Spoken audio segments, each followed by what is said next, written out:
এখানটা একটা খুব সুন্দর লেকও আছে। ওই লেকটার পাশটাও খুব ভালো লাগে।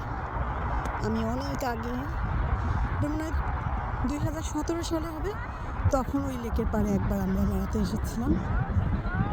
তো আজকে আমরা আরেকটা পাশে আছি। পাখি উঠছে কি সুন্দর। ওই লেকটার পাশে অনেক পাখি।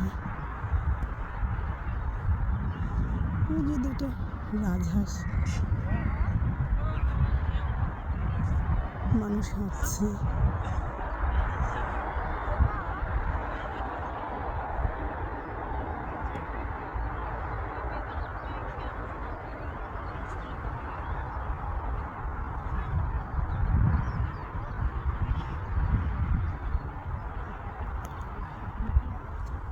চোখের শান্তি।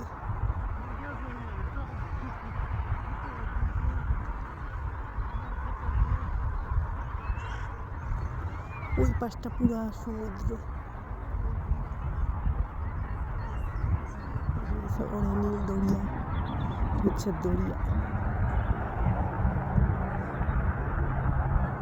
স্কটল্যান্ডের যেখানেই যাবেন সমুদ্র দেখতে পাবেন। সুন্দর, চারিদিকেই পানি।